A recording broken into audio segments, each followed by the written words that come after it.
Off to Jonathan Taylor. Huge hole. He's at the 30. He's going to go. 10, 5, touchdown. Jonathan Taylor made a man miss the line of scrimmage and then runs it into Pater. And a one-handed INT. Are you kidding me?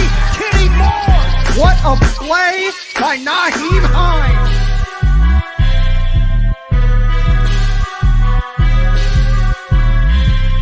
Horseshoe is back, baby. The horseshoe is back. What's going on, Colts Nation? Welcome back to another Bring the Juice Colts podcast live stream.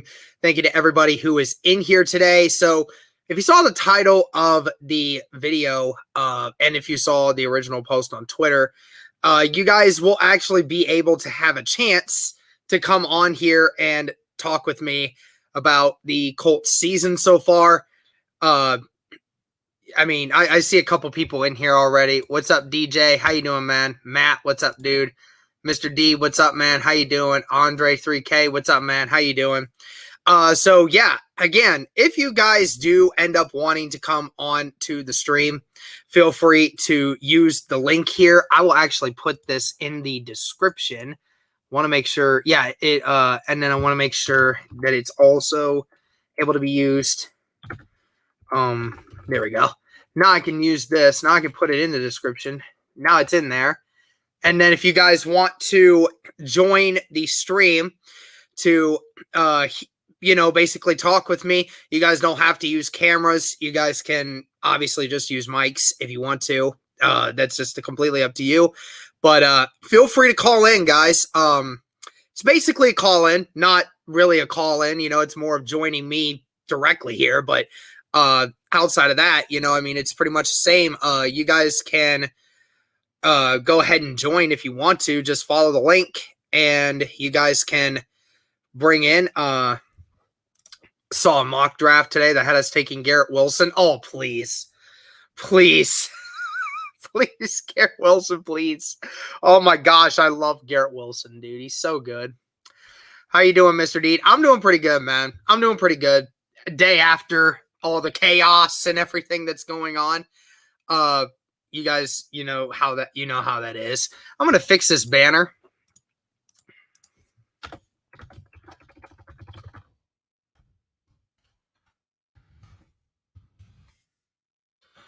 There we go.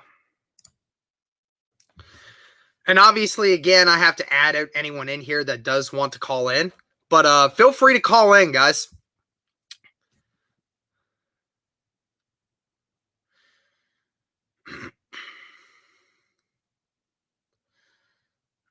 Yeah, I'd take Garrett Wilson in a heartbeat as well. Do you think this front office will at any point sit Wentz to save our first round pick? I kind of refrained from talking about, the draft pick itself from, trying to, I didn't want to talk about it originally because everyone was making that all there was about the Wentz pick, right? Like that's what anyone would ever talk about with Wentz was, the draft pick worth it? And, I'm just sick and tired of hearing about it, so much. But I do kind of accept where we're at now with this season. And I understand that at some point, yes, you would end up going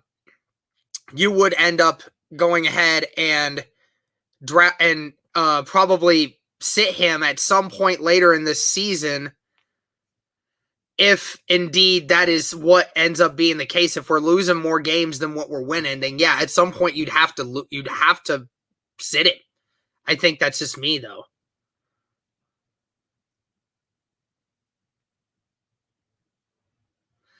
Yeah, big play Slay. I don't know really. I don't know how much you're watching the games, but Carson Wentz still has a pretty good ball.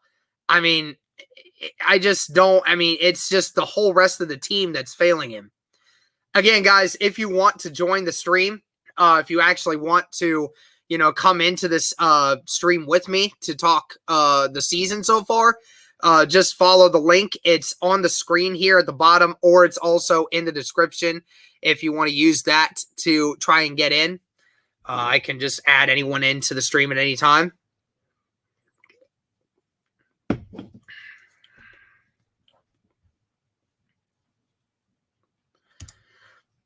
It was 1-5, but yeah, I'll give you that one. Yeah, you're definitely right.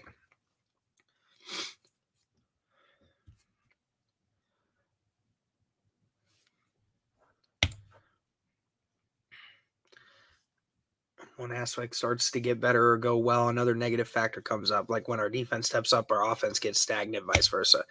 Yeah, I mean, absolutely. It's really what it is. Just seems weird that, you know, the defense overall, yesterday wasn't terrible. It certainly wasn't good, but it certainly wasn't bad either. And that's what sucks is, you know, the defense did put us in many, many positions. But ultimately the offense just can't get anything put together.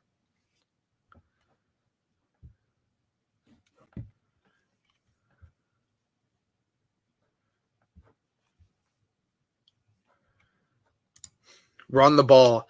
I mean, I couldn't agree more, Anthony. I've been yelling at that about myself all day today, trying to explain to myself why it is that we didn't have any people in here. Oh, we got our first subscriber, and it's also a friend of the show. You guys know him very well.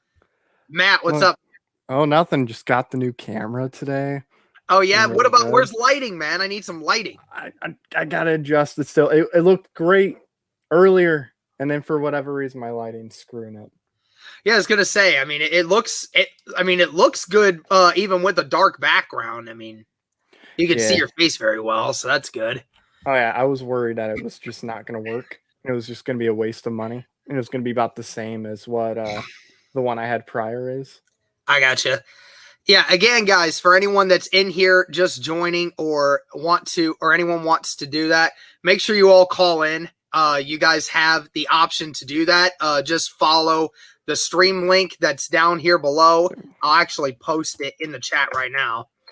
I'll post it in the chat. Again, you guys can follow that link and it'll bring you in here. I can invite anyone in. But yeah, Matt, I mean, this sucks, dude. I mean, that game just absolutely sucked yesterday. Yeah, I mean, we really should have won that game. I mean, Tennessee gave us so many opportunities, it felt like at times, to win, and then it's just like we couldn't do anything. Couldn't drive the ball down the field a lot. We couldn't get touchdowns in the red zone. I don't know. I think it probably would have been a good idea to sit Carson this week. Yeah, absolutely.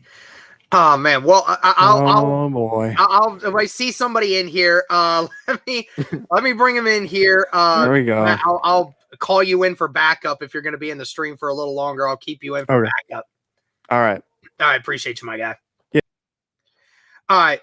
So we have another subscriber here. It's called Colts Hater. We'll see what this is about. Looks like we got Colts Hater on audio. Are you there? Yeah, can you hear me? Yep, I can hear you. You're live. Hey, how's it going, man? Oh, it's not too bad. You know, feel a lot better than I did yesterday, but, you know, I feel like that's for everyone. For sure. So, obviously, Colts 0-3. We saw that yesterday. What's up with the Colts right now in your eyes? Sounds like we're in a bit of a mess. Mm-hmm. I don't know where our strong points are at this point, and it looks like it's difficult to build on this in any way. It's possible we lose our first-round pick next year, and Wentz is hurt, and we don't have a good offensive line at the moment to protect him.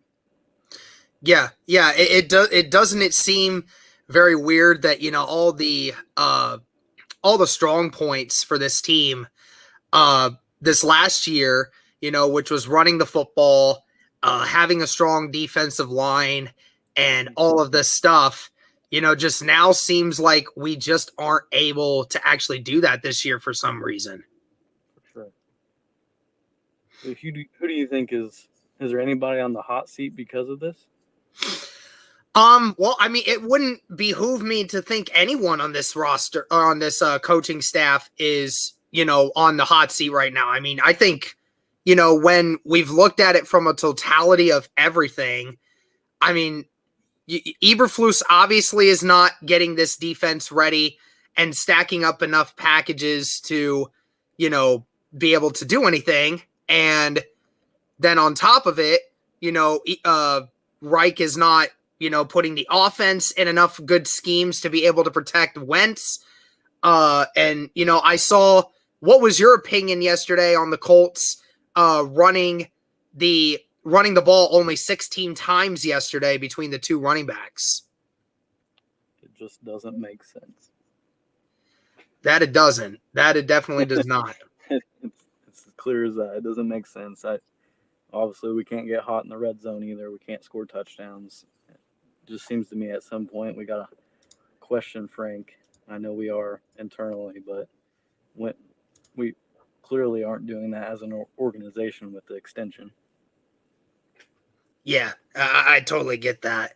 Yeah, I mean, that sucks. It really sucks that, we continue to have this issue. I really hope that, the offensive line starts to figure it out because, man, that really sucks.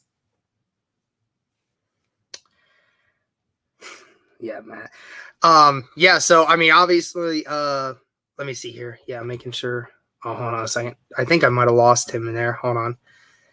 Looks like we got another guy here. Hot Rod lookalike. Let me bring him in here real quick. Looks like his mic is muted. Oh, there we go. Hello? Hello, Derek. Hello. How you doing, man? So I'm pretty good. How about yourself?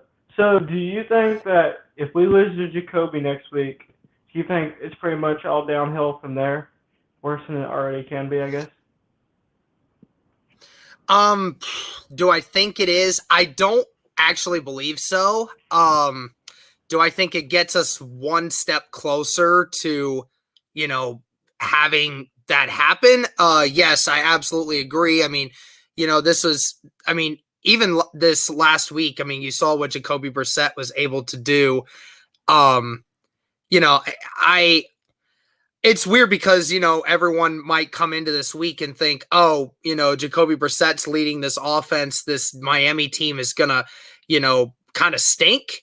But obviously they took the Raiders into overtime yesterday, and the Raiders are a top 5 team right now.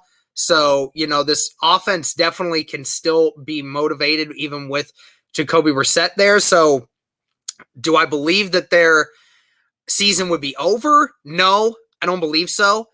But I definitely think it gets us a lot closer, and it would certainly not look good.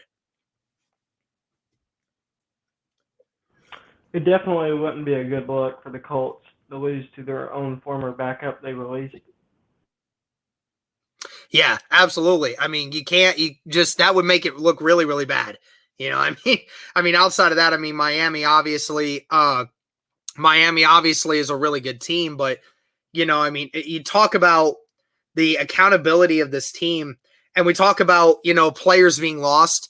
I know Cody and I were talking about this before the stream went on, and I think it's weird because, all these players we lost last year, this offseason, you look at guys like say Anthony Walker or a Danico Autry or a Justin Houston, guys, all these guys, doing this, and they're on other teams now. Do you believe that all these guys that we lost on the defense, these veteran leaders per se, has really just kind of, put this defense back a lot further than what we originally thought? I feel like part of the risk in what Ballard did was, I've been seeing a lot. He was saying, well, this year we're going to trust in our young edge rushers that they're going to develop. I'm almost starting to wonder if he put too many of his eggs in one basket, because now he's only relying on the young edge rushers to produce sacks and quarterback hits. And I just think it's a little risky, and it's starting to show that these first 3 weeks. Yeah, Cody and I were mentioning, the young approach to what the Colts are trying to do here. I definitely think it can still pay off. It might even pay off towards the end of the season, of all things. No pun intended there with pay, but at the end of the day, it's not working right now. And that's what sucks is that, this team is, in my opinion, is wanting to win now, but also wanting to try to win later. Well, I mean, you have to kind of embrace what you are, and you lost a lot of those veteran leaders who were experienced and played in the NFL for many, many years. Those guys are ready to play, and the guys you drafted and the guys you brought in this offseason, a lot of them are not ready, and that's what sucks. So hopefully, we're able to make things we're hopefully going to be able to make things better here. Again, guys, be sure to call in if you guys want to talk on the channel. We'll make sure to give everybody a chance to talk if they want to. But I'm going to bring Matt back in here real quick. There we go. Matt, I got to ask you something, man. And I mean, it's been something I've been asking people over the last 24 hours. Okay. And I think one or two people have actually given me an answer, but I don't necessarily still get that answer. I mean, I just don't understand it. Van, what's up, man? How you doing? Hey. But the problem I have is why is it that there continue to be guys that are healthy scratches that, aren't injured right now? Because Marlon Mack wasn't injured all week. Mike Strahm was not injured all week. Taylor Stallworth wasn't injured all week. And, these other defensive linemen that are not injured all week are being healthy scratches. I know that they had they probably have to cut a few of these guys off the active roster to make room. But I'm wondering, I'm just wondering still, how in the world do we continue to not play guys like Mack and Strawn when we obviously need the help?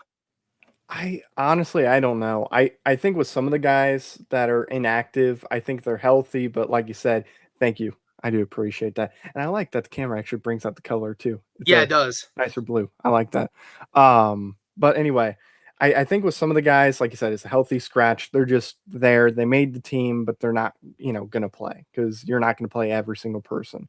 But with like Marlon Mack and Michael Strawn, it's either it was just the game plan didn't really fit for Michael Strawn and Marlon Mack, and maybe it fit more for DeMichael Harris, or maybe there's something that we just don't know yet, and maybe we'll find out on the injury report coming up, I think on Wednesday.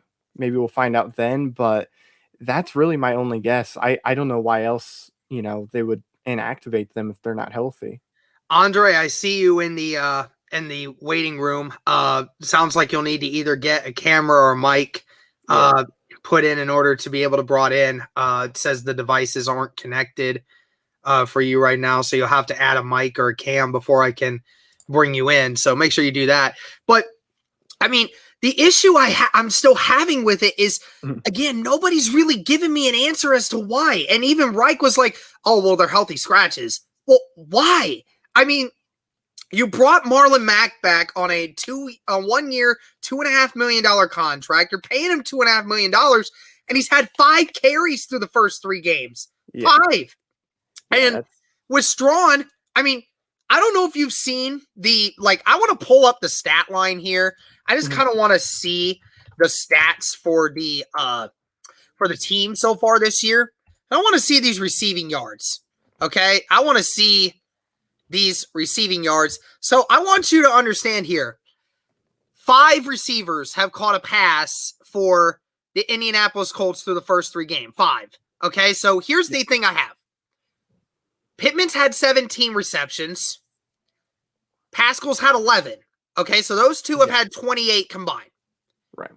The next 3 guys who have had catches for the Colts so far, Paris Campbell's had 3. He's had 3 catches. He's only been targeted 7 times in the first 3 games of this season. So he's only been looked for 7 times. Strawn has only had 2 catches, and that was in the first game of the season. See, he wasn't available. He wasn't playing in the second game, and he wasn't playing in the third game. Doolin's had one catch for like 10 yards. So this offense is so non-dimensional that I just don't understand why no extra help is being used. I don't know if that's on Wentz. I don't know if it's just like, oh, well, if it's not Michael Pittman or if it's not Zach Pascal, I can't throw him the football, right? I just don't get how, like, these two players have 28 receptions between the two of them, and the other three wide receiver targets that we have that it's already thin has 6 between the three of them. Yeah, it doesn't make sense to me because, Paris Campbell should be used a lot more. I mean, he has the speed, he has everything you would really want, and I think he'd be really dynamic for our offense. So I don't know why he's not being used. And then with Michael Strawn, I think Michael Strawn could be a really good option in the red zone. Like, we're not scoring in the red zone. Throw Michael Strawn out there, see if he can do something. I mean, seriously, what harm could it do you? What harm can it do you? And Tyler, I'll answer that question. That's because every other team in the entire NFL uses their third or fourth string running back. You know how many running backs the Titans used yesterday? 3. They had 3 running backs used. But the Colts just seem so adamant on not using 3 running backs. Hell, they don't even use 2 of them properly. I mean, I just don't get it. But I'm going to bring Skyler in here real quick. Matt, I'll be right back. All righty. Hello, Skyler? Skyler? Hey, how you doing? I'm doing good. How are you doing, man? I can hear you. And Cameron Robinson, I see you there, man. I'll get you in a few minutes. So. What's up, Skyler? How you doing, man? I'm doing good. I just wanted to see, the play call's been definitely questionable here all 3 weeks, really. It was a little better last week, besides not running the ball, especially with Carson Wentz being hobbled up. Just kind of curious what you guys thought. If you thought Marcus Brady might be, I mean, he's kind of the new one in there besides Wentz. If he might be the issue with all this and Frank Reich is kind of letting him do his thing, or do you think Frank is just I got a little bit of your question there, but I think, Marcus Brady and Reich, I just don't think have gotten in tone with each other right now. And that's what really sucks, because I think that this team, is struggling offensively because I don't know who's actually calling plays here, which really sucks. I really want to see more of a Marcus Brady start calling plays and for Reich to more game manage. That's just my opinion. But I got a couple more people here, Skyler. I'm going to try and get some more people in here. Just hang in if you want. I'll try to get back to you, but I got a couple more people here. 1 second. All right, I got Cameron Robinson here. Hello. What's up? How's it going? Oh, not too bad, Cameron. How are you? Good. Well, I mean, I'm sure you saw my argument of, what the personnel decisions have been for Indianapolis over the last few weeks. I mean, do you have a better answer for it? Because me personally, I don't understand some of the personnel they're keeping out right now. Yeah, I think what they're missing is the production that T.Y. Hilton is going to bring through the middle. If you look at the play call and how they're scheming, what you're missing is the intermediate slant game. Carson is pretty much throwing to the outside. If it's not to the outside, it's to the flats. So what you're missing is that short intermediate game that's going to make that, let's say, a second or third and long, let's say a second or third and short. If you look at the offense and what they did in 2017 when Frank Reich was with Carson, he relied on Zach Ertz a lot when his O-line wasn't optimal. What that does is that cuts down your third and longs, like third and 3 and 3rd and 4. And what that does is opens up the playbook. If you're going to take a shot, you can take a shot. And if you want to go for it on 4th down, you can. So what they're missing, if you watch the plays, and what Carson is doing out there, you see the middle of the field for the most part is basically empty outside of checkdowns to the flats. Yeah, I mean, I saw on somewhere on Twitter that, again, for as much as people like to drag about T.Y. Hilton and him not being what he once was, I think it is fair to point out that in the 14 games that T.Y. Hilton has not played, we are 1-13 in those games without him.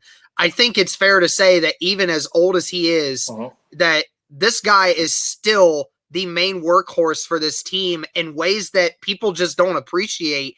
And I think you hit it on the head, was that this guy can be that short intermediate guy, even though he's not built that way.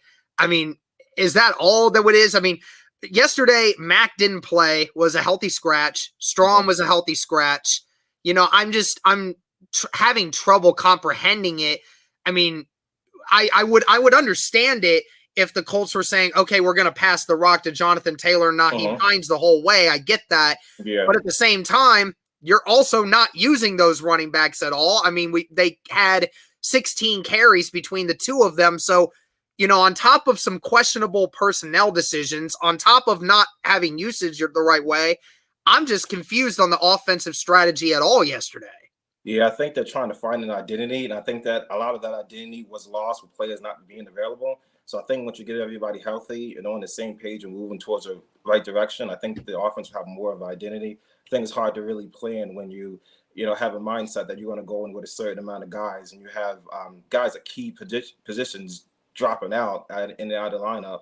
It's hard to really build any sense of continuity. Then you have a new quarterback coming in. You have a new offensive coordinator that's coming with the departure of Sirianni. It's going to take time to build that. And when you don't have people in the lineup to really build that camaraderie and chemistry within the offense, you can find yourself sputtering, especially when some people are checking in and out of games. Some people do, like, Eric Fisher played the majority of snaps. Sometimes he's in and out. It's really hard to build that continuity and kind of build an offense around that where you don't have all your pieces in play. So what you say about T.Y. Hilton, I agree with. It's not really about being a game breaker and being the next Tyreek Hill out there. Sometimes it's just the 4 or 5 yard catches that can make there's a big difference between a 3rd and 10 and a 3rd and 4 and a 3rd and 30.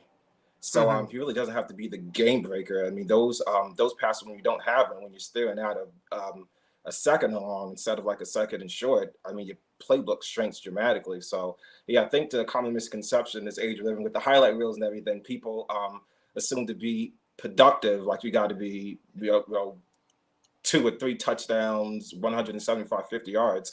When you really have to do is just be an operable cog into the offense. I think that's what T.Y. Hilton brought to offense, and it just hasn't been duplicated. I mean, you could have a tight end that kind of replaces that, but Dora really doesn't have the speed, and he doesn't break. The majority of his routes are pretty much comeback routes, and he really just has the speed to break away from it. So it kind of stifles the offense there. Whereas when Carson was in Philly, he had Zach Ertz to rely on, who did a pretty good job in catching the ball and filling for that intermediate game. So I think that's while I look at the Colts offense and what I'm familiar with Carson, I find that's a big part that's missing. Majority of his touchdowns do come up the middle and through that intermediate in those intermediate drag routes. So I think that's definitely missing in the offense, and part of the reason why you struggle. If you look at what's going on in the red zone, when you struggle the most is between the tackles, between that 15 and 20 and let's say yard mark, and the production that you would get from a T.Y. Hilton, let's say that 10 or 15 yards to really make that second and third manageable, is missing. So if you look at what that intermediate game would bring in terms of the yardage, you compare that to the struggles in the red zone, that's pretty much the production that's missing. Yeah. Because you can't bomb that, you can't really run it. Yeah, you mentioned the production in the red zone there. I kind of wanted to – I got one more person here that I saw that I want to get in here, but I have one more question for you. So the red zone has been the trouble spot for the Colts all season. It's just been a true travesty to see how bad we have been in the red zone. I mean, we have 4 touchdowns on, I believe, 11 trips now to – the red zone. And Andy, I see you in there. I'll get you in here in a second. But I mean, 4 touchdowns on 11 trips into the red zone and only 2 field goals at that. That's just terrible. And I mean, there has to be somebody to put to blame here, right? Because I mean, a couple people that I have not seen get utilized at all in the red zone. Mo Ali Cox, who's 6'7", by the way. He's a mismatch for any player that tries to guard him in the red zone. You got Michael Strawn, who obviously can go up and get it with the best of them. And obviously Michael Pittman. The Colts have tried to do it, but the Colts just can't seem to get Pittman involved in the red zone for some reason. I'm just wondering, is it more of a Wentz problem finding these guys, or is it Frank not putting them in the right position to get some of these guys involved in the red zone? Scheme. I'll say it's scheme because I really haven't seen a whole lot of plays when I go back and watch the film and highlights of these guys being open or anywhere near the red zone will be utilized. I can understand if you're watching highlights, we can see, okay, this guy was open, that guy was open. I haven't really seen that when breaking down film, so I don't think these guys are on the field or being utilized. If you look at the last red zone, the red zone series everyone was talking about when we ran it 3 times, like we didn't even try to get the ball. We had a play action on 4th down after running it 3 times. So when you have schemes like that, you have to wonder, whether it's scheme. And I believe coaches are creatures of habit. So if that happens, if that's the MO going down, then when you're going to run the ball 3 times and then try to do a play action on 4th down, I don't think you're going to change that from week to week if that's your MO. So I don't think they've been implementing. We haven't seen them on the field as much, and we still happened when we did. Like the one touchdown. Doug Carson did get in that game came when we did utilize him, and then we go away from that. So just like you brought about the running game, when something's working, we got to stick with it. For some reason, I think Frank sometimes can overthink himself, and I think we can get too cute down there sometimes instead of sticking with what works. So that's what I think is going on down there. All right. Well, I got to get to a couple more people here, Gotcha. Cameron, but I appreciate you coming on and telling us about that. Go Colts. Colts, man. Thank you. All right. So let's see here. We got Andy. I saw Andre in here for a second, but I think we'll get him here in a second. I'm sure he'll come back, but I got Mr. Andy Reid in here as well, at least somebody pretending to be Andy Reid. Can you hear me, sir? Hey, yeah, Derek, can you hear me? Yep, I can hear you. Hey, yeah, Derek. Hey, this is Andy Reid. 2-part question for you. Mm-hmm. First part of the question, when do you think Andrew Luck will be coming off the IR? And second part to the question, what do you think my Chiefs will trade to receive a gentleman so young and talented such as Andrew Luck? Well, I am not sure when Andrew Luck's coming off the IR. That's been 2 years in the making now. So, I mean, you can always ask him whenever you want. But I think in order to get the rights to Andrew Luck, it requires 4 draft picks. But 4 high draft picks. It includes some first rounders, obviously to replace the one that we're probably going to give up because of Carson Wentz this year. But thanks again, man, for hopping in here. I'll be with you in a second. I got Andre here.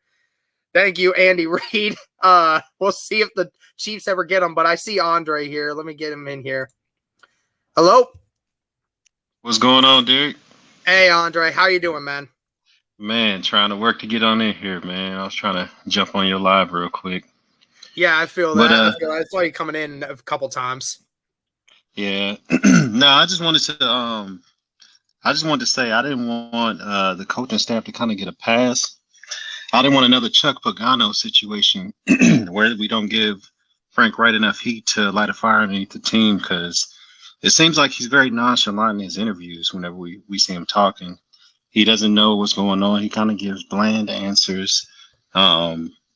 I just kind of think the coaching staff needs a little fire lit under him a little bit, probably from Chris Ballard or Jim Irsay.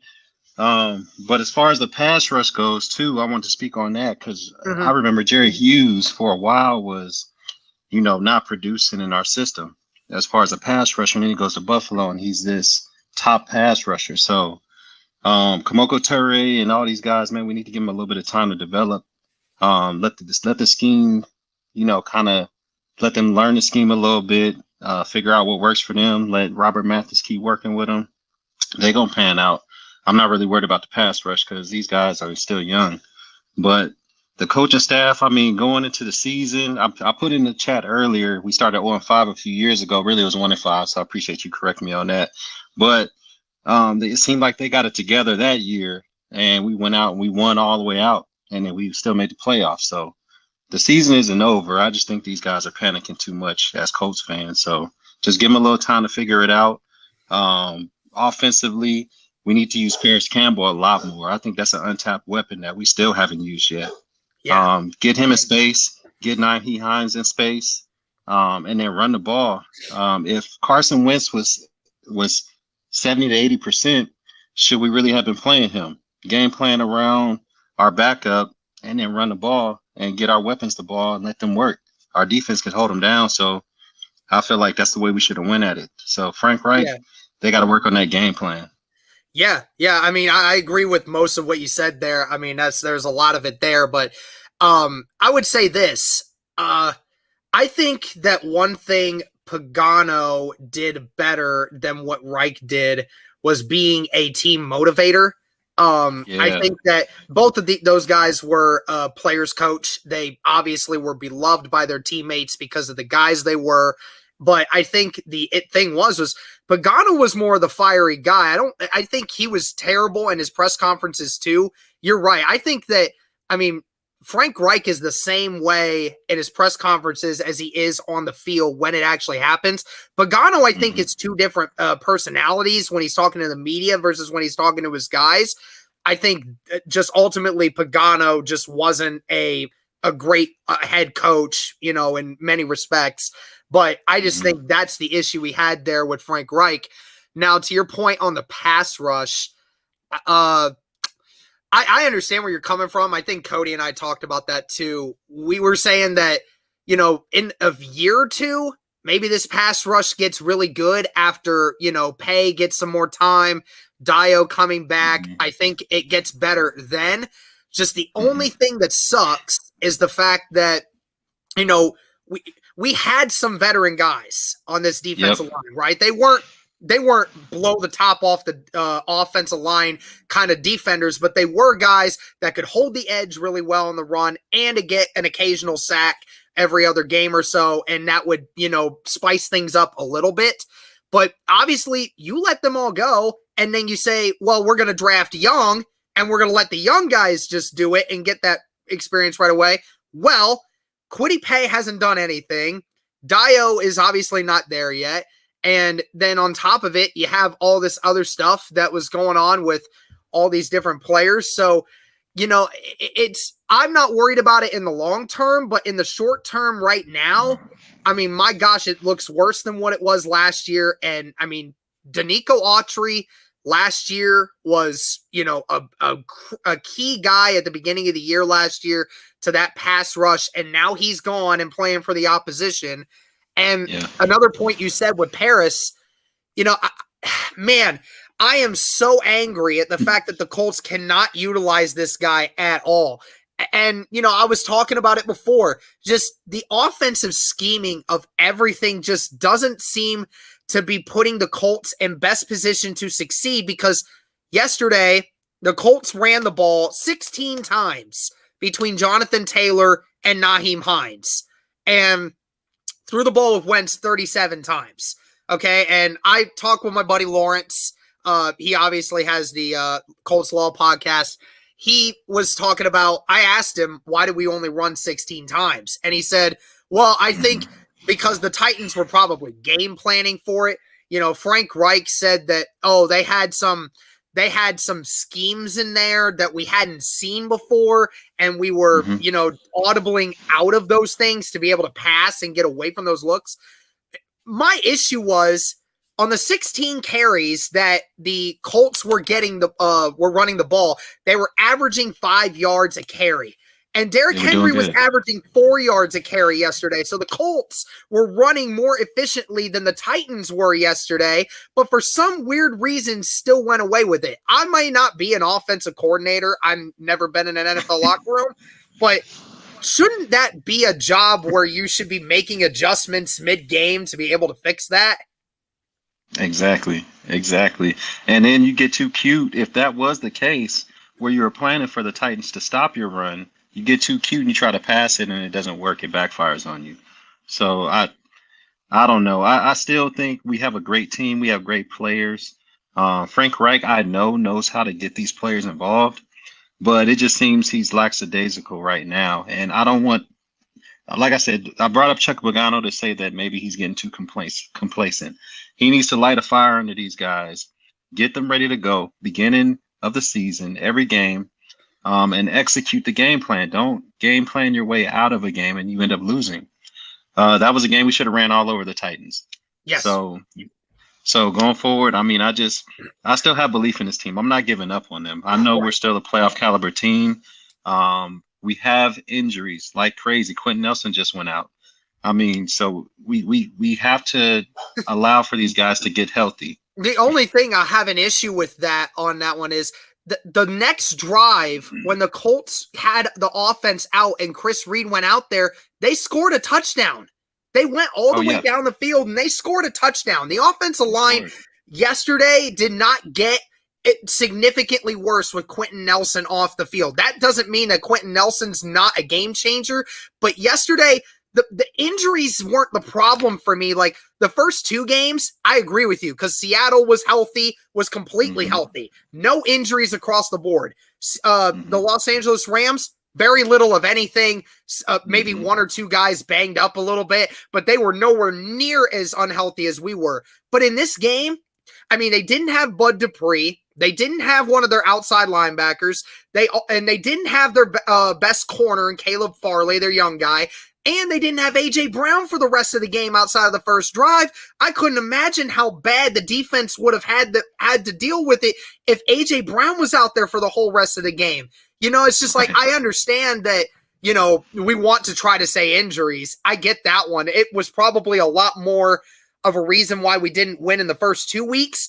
But this week specifically, the injuries did not kill us here. It was the lack of execution and the terrible scheming by everything. Yeah. Well, one more thing, Derek. What do you think about the Colts' use of or lack of use of Marlon Mack? Because we have him back and we haven't really seen him on the field at all. I mean, I think we could have a great two-headed monster, just like Cleveland has, if we use Marlon Mack and Jonathan Taylor more. I mean, what do you think about that? Yeah, and Niski, I see you in here, man. I'll get you here after this. But yeah, I was wondering that yesterday too. Like, he was inactive. And I was weirded out by that because I said, well, he wasn't injured all week. At least that's not what they were telling us. And then, you know, Wright came out early and said, well, he's a healthy scratch. Okay, so you want to explain to me why? Why? Like, you paid this guy $3 million to come back and be a staple of your running back room, but yet you continuously don't use him. I don't get it. He's had 5 carries in the first 3 weeks of the season, man. I mean, we were talking about at the beginning of the season, Jonathan Taylor getting like 15, 20 carries a game, Marlon Mack getting anywhere from 5 to 10, Hines getting a few out of the backfield occasionally. But like, the Colts don't want to run the football for some odd reason, and I just don't get it. I mean, I'm just as weirded out as you. I don't know why Marlon Mack's not being used. That's the only person that can tell me that is either Marlon or it's Frank Reich. And Frank Reich's not telling us anything right now. So I am very concerned about that because I said the same thing about Strawn. You know, like why Strawn's not in there and he's healthy. I don't understand it. You called up DeMichael Harris from the practice squad to play, right? Well, you didn't use him at all. So they didn't use him. So what's the point in bringing somebody up from the practice squad if you're not going to use him? So there's so much, just so many questions about the offense. I just don't get it. Just the lack of using anyone except Zach Pascal and Michael Pittman. I don't get it. So yeah, I totally understand there, man. Andre, thanks so much, man, for hopping in here. Yes, sir. Appreciate you. All right, let's bring Niski in here. Niski, can you hear me? Yeah, absolutely. Can you hear me? I can absolutely hear you. How are you doing, friend? Oh, I'm doing fine. Well, just more frustrated than anything else. I mean, just watching yesterday, nothing ever looked right. They never got anything going throughout the whole game. They had that one drive early on where they almost got into Pittman, kicked the field goal, and then everything kind of rolled off from there. They just never looked the same. Yeah, I mean, it really sucks, man, because I really just don't have, you know, there's a lot of things to say for a team as to why they're getting beat. But this team, I mean, my God, I mean, there's just so many things wrong with this team. I don't even know like where to pinpoint it. I mean, do I blame it on the lack of execution on the players? Do I blame it on the scheming of the coaches? I mean, what do you blame this 0-3 start on right now? I think some of it's definitely got to go on coaching. I mean, like especially last week against the Rams, we had those 2 drives where we got inside the 5 and then just poor play calling. That big sack on 4th and goal, then the shovel pass on what was that even supposed to be? I think Reich's got to take some of the blame on this, and he just doesn't seem like he's worried enough about it. He just feels like the team's going to bounce back at some point, and he doesn't know when. Yeah, I mean, the offense in general just has no creativity whatsoever. And, I mean, I think I'll ask you this question since I haven't asked anyone else this yet.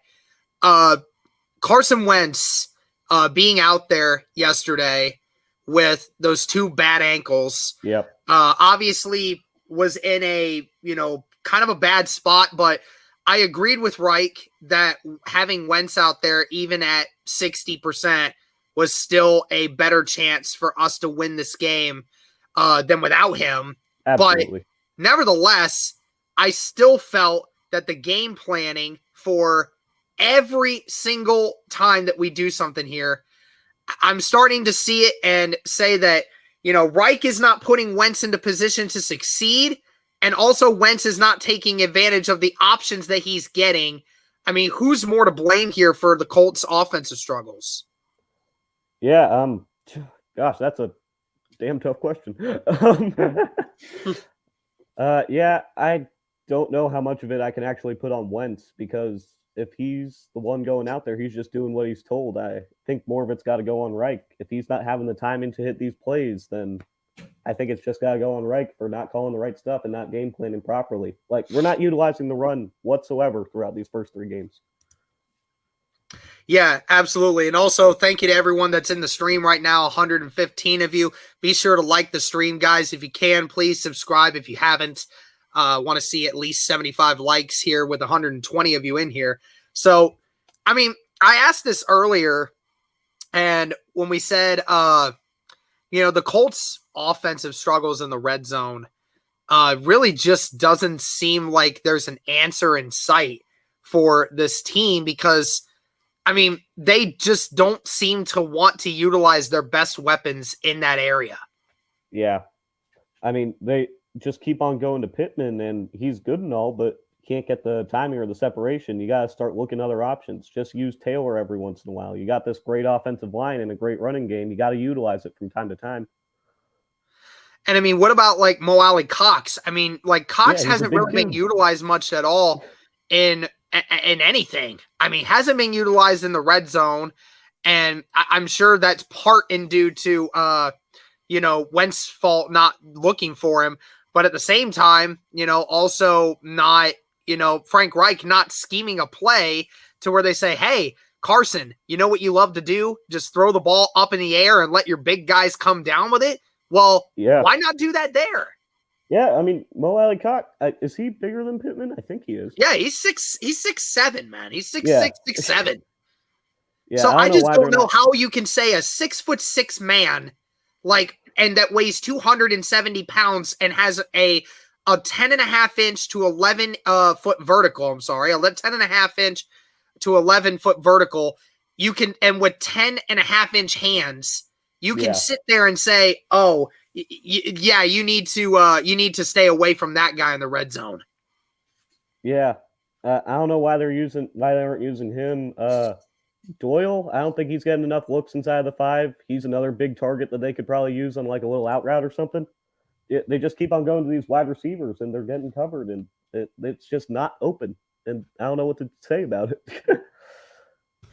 Yeah, I absolutely. So what do you, what's your outlook on this team going forward? Obviously there's a lot of Colts Nation that's, kind of given up on this season already. I can personally tell you from myself and from talking with Cody. Cody's obviously not been on the podcast for a week or so, but, obviously he still stays in contact with me every day.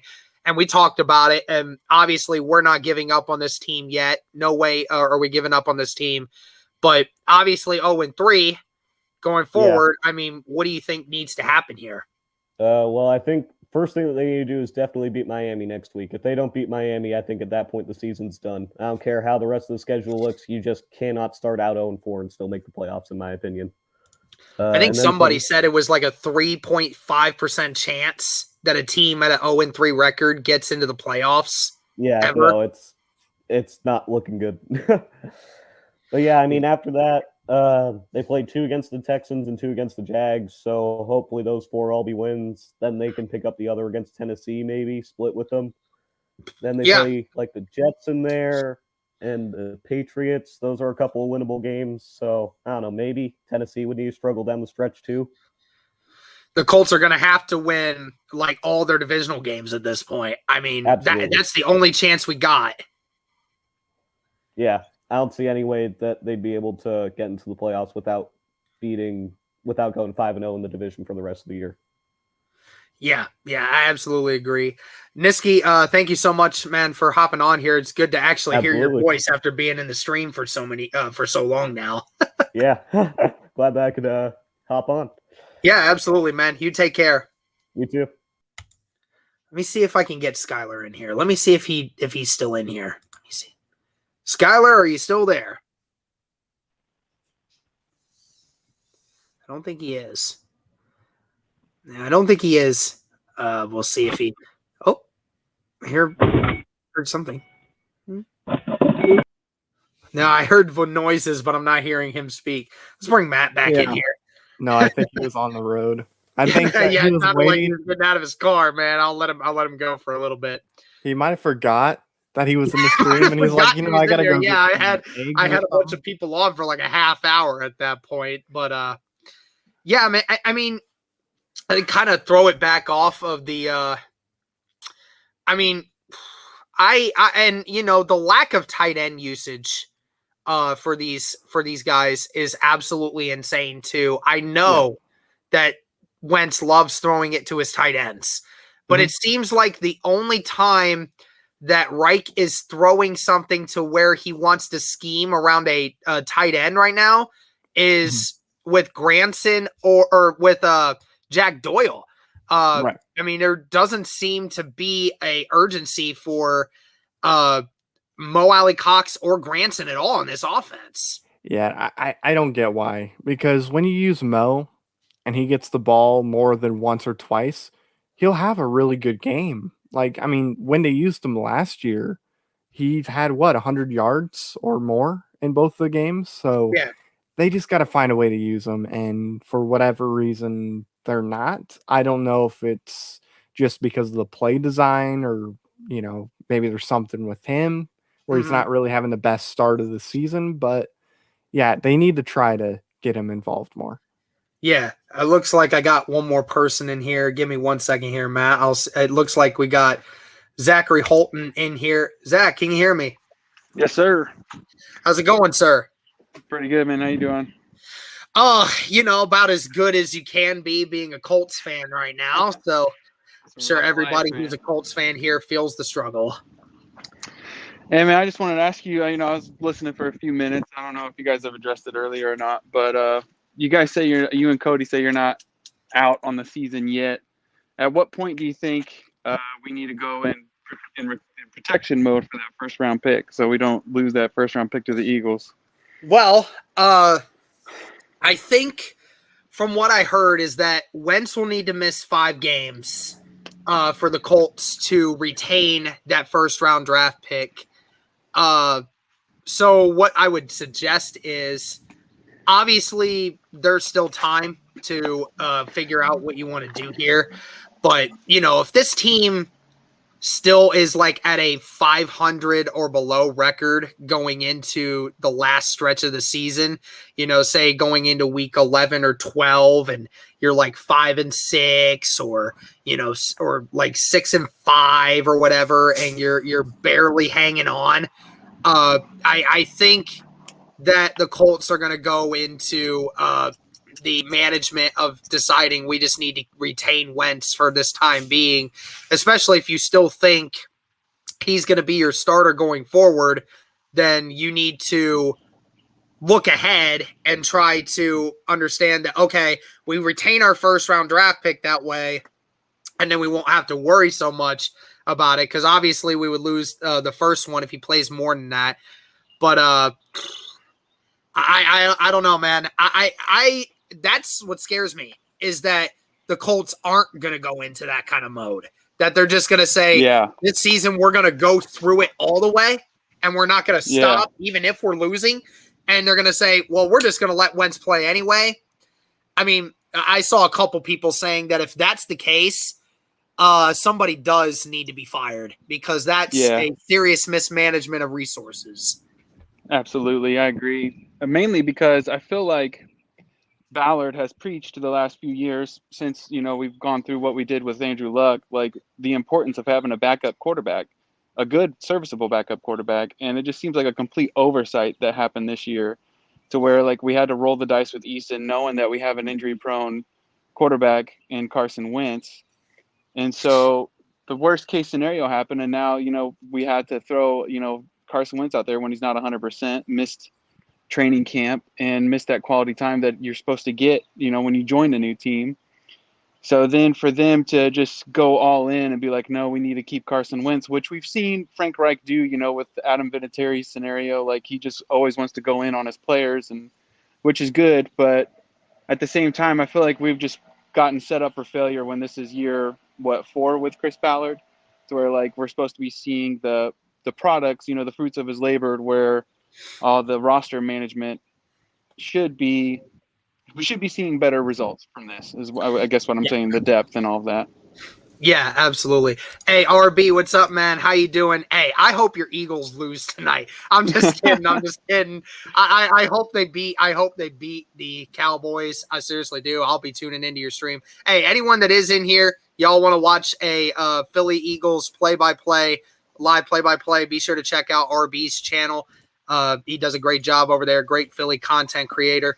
That's my dude. And one question I'll ask you before I bring on someone else, and it's something I don't think I've asked anybody yet about this. Eason and Hundley. So we saw Huntley got brought up because, you know, they said, again, we didn't know whether or not Wentz was going to be okay throughout the weekend. And we're like, okay, that's just insurance. But my issue was that they said Huntley was getting the first team reps the whole week when Wentz wasn't there. And then they said, well, we're not going to say that Eason's going to be the starter if he can't go, right? And so we had the thing where, you know, we've all been saying this whole offseason, well, you know, Eason's been your second guy, right? I mean, you got Eason. You used him on first string all throughout the offseason. You said you feel confident in his abilities and what they're able to do with him out on the field if Wentz weren't able to go. And yet all of a sudden you're backtracking and you're saying Huntley is the more experienced guy. And that's why we wanted, you know, in this particular situation against the Titans, because apparently it's a different situation against the Titans than any other team, said, well, we probably would have started Huntley if Wentz wasn't playing. So I'm trying to, again, understand that's another personnel decision. I don't understand it. You spent this whole offseason talking about Eason, and then you just say, oh, well, Huntley was probably going to start over him anyway? I wonder how much of that has to do with the pick that he threw to Jalen Ramsey last week, too. Because Reich said that had absolutely nothing to do with it. And again, I don't think that should have anything to do with it. You threw Eason out there in a situation that was the most worst situation he could have possibly been in for his first game time reps in a real regular season game. And that's the end result that I figured was going to happen. But again, if Huntley was just going to be your starter anyways, or your backup anyways, why did we spend this whole time talking about Eason? Lord only knows, man. I can't. There's so many questions this offseason that we can't figure out, that we don't seem to have a straight answer for. And Huntley has been on like you said, Huntley's been on the practice squad up until just a few days before the game. And then we had the whole Eason versus Ellinger, who was going to be QB2 until Ellinger got hurt. And then obviously that solved that question. But it's just so confusing because you're prepping this guy. He got all the reps with the number ones in training camp, and obviously he got all that time because Carson Wentz was injured. And then you just abandoned him so fast just like you abandoned the good run game, just like you abandoned things that work during the game. And it just, I don't know, man, it's just confusing. It's really making me lose hope. And that's the reason why I asked you the question, when do you think is a good time to pull the plug on the season and start protecting this first round pick? Because I've lost a lot of hope just from the product that we've seen on the field and the way that Reich is handling himself in these press conferences. Yeah, it sucks because, the press conferences are always a time when, when your team is losing, you look for your coach to say, explain to people what's wrong. I mean, everybody knows what's wrong here. I mean, I get that they say, well, the coach calling his players out or something just doesn't do him any favors, especially if the fans already know what the problem is. But then again, on top of it, it makes it sound like you just don't hold accountability for what's happening with this team. I mean, Darius Leonard even yesterday was saying that, this shit sucks. I mean, these players are sounding like, they're holding more personal accountability for these losses than what the coach is. Even week 2, when they said, we felt that the offensive line did actually really good, just a few drops in communication. But, you still gave up 3 sacks and you still let your QB get hit 15 times, but yet you're saying, oh, the offensive line did good? No. Everybody knows that's BS, man. You can't just keep pulling the mask over it. I mean, I just hope that this stuff starts figuring it out because, like you said, it is starting to make me lose faith in the season. Obviously, I am going to hold out for this team for as long as possible. I just want to see them actually win a game first. That would be nice. Make my Sundays not feel like crap. But, I mean, yeah, it is a point where you just don't know when does it become a time when you start to question who's leading this team and who's running this team going forward. Absolutely. Ballard has had I feel like, I love Ballard, and I've always he seems like every crisis we've come across, he's handled it really well. He did the whole press conference after McDaniels stiffed us. He did, the press conference after Luck retired. And I feel like he's handled everything, just, all right, we're just going to bull through this and keep fighting. But now it just seems like the foundation that he's built is starting to crumble. And it's like, okay, obviously Quentin Nelson's injured, Braden Smith's injured, Darius Leonard's fighting through an injury. So, we do have plenty of injuries, but it's like, we need answers, and it's just hard to support it. It's hard to have hope, and it's hard to support them when I don't feel like I'm getting honest answers and honest feedback. Yeah. I mean, me personally, I don't know about everybody else, but I want my coach to say, hey, we're sucking right now, man. I mean, everything just sucks. I'm not calling a good game plan. Our coordinators are not doing a great job of putting our players in position to succeed. Our team is not executing. The offensive line has not been good. And, Wentz is obviously not dissolved of any issues here. Obviously, he's had some bad plays. But on top of it, half the time he's running for his freaking life, man. So, I haven't been fairly able to get a firm grip on what kind of quarterback he is yet, because half the time he's either running for his life or he's injured. I don't know. But, can I say, and I'll ask you this one, can I say that this offseason, the way the Colts handled this offseason is probably the worst offseason yet for Chris Ballard and this crew? Because, you look at it from a standpoint of they lost a lot of their defense, right? We lost Anthony Walker, who was that captain in the middle of the defense. You lost Danico Autry. You lost Justin Houston, who, by the way, were not great in, overall and getting to the passer all the time, but they did have the ability to kind of get there at times, which is right now the Colts aren't doing at all. So that's kind of what sucks, is that it seems like these guys on the defense you lost, you just said, well, we're just going to try to play the young guys and see if they'll make up for it. Now, obviously, in the future that might happen. We still are yet to see that. But for right now, this team is struggling because you failed to put talent in there that was ready to play when that talent was ready to play. I didn't care if you lost Autry or if you lost Houston, but you need to keep one of those guys on the defensive line who were able to actually get to the quarterback. And Anthony Walker, I'm sorry to say it for all the people who said that Anthony Walker won't be missed that much. He is being missed that much. This Colts run defense and this defense in general looks so lost without him in the middle. And, you didn't find anybody to replace it. No defensive ends from free agency that are playing. The one guy you got, Isaac Rochelle, he's been a healthy scratch all year long. So it's like, what is like, I mean, is the offseason really starting to come back and haunt us early in this season so far?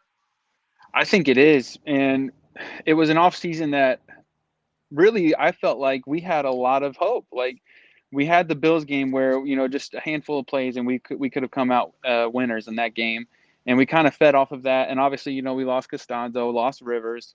And that I think we're feeling the effects of that as well, mainly because Eric Fisher didn't get to be in training camp. Carson Wentz didn't get to be in training camp. And then you also have Kelly and Quentin Nelson who were dealing with injuries all of training camp. And then, like you said, we're losing all of these leaders that we had on the defense. And that was one thing that I remember Darius Leonard, he tweeted about, when Anthony Walker signed with the Browns. He was like, you guys don't understand the impact that this guy had in the locker room, to where he had the smarts, he had the ability to call plays and get people in the right position to make plays and get the defense in the right position to make plays.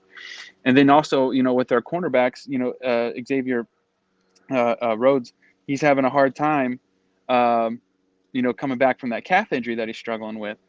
So that's why I said a lot of time, like I love Ballard, but we're really kind of seeing the roster building process that he has implemented over the past few years. The first 2 or 3 years was, wait, just let me do my thing. It takes patience. It takes time. And now we're seeing, like he didn't make any moves besides re-signing T.Y. Hilton with the wide receivers.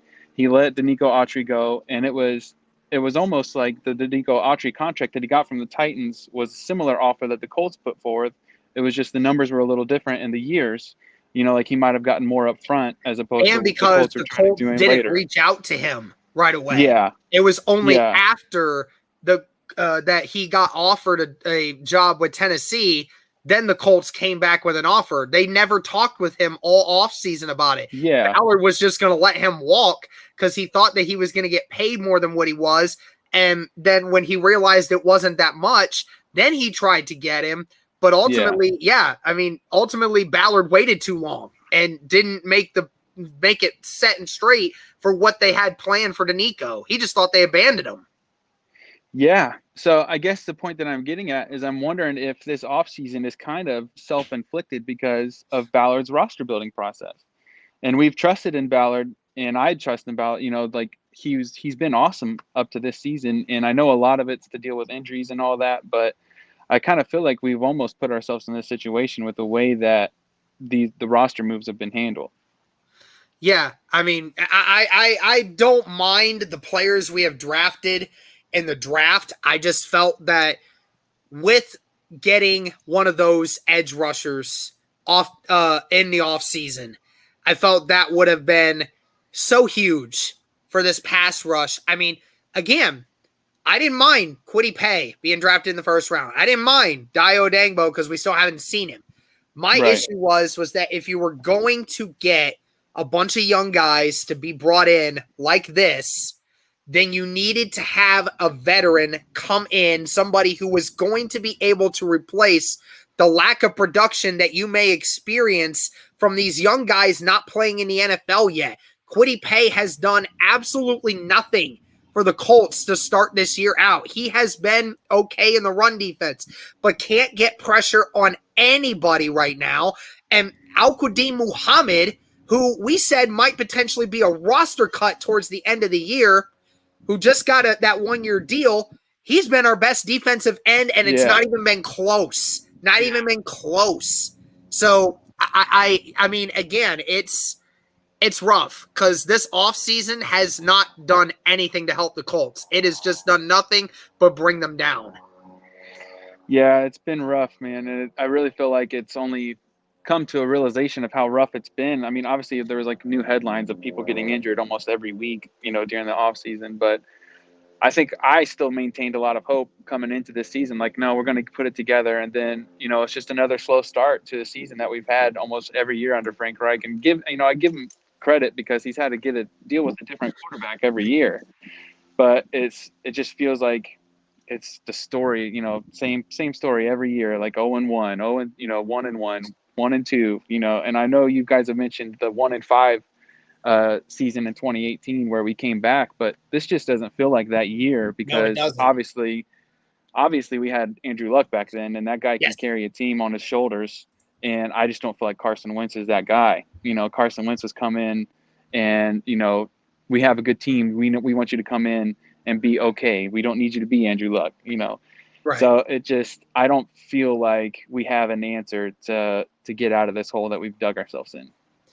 Absolutely. All right. Well, I'm going to hop in here with somebody else, but thank you, Zach. I appreciate your insight. Thanks, man. Yep. All right. I'm going to bring Matt in here, and then I'm also going to bring Skyler back in. Skyler, I think, is done with his client, so let's bring him back in here. Skyler, can you hear me? Yes. How you doing today?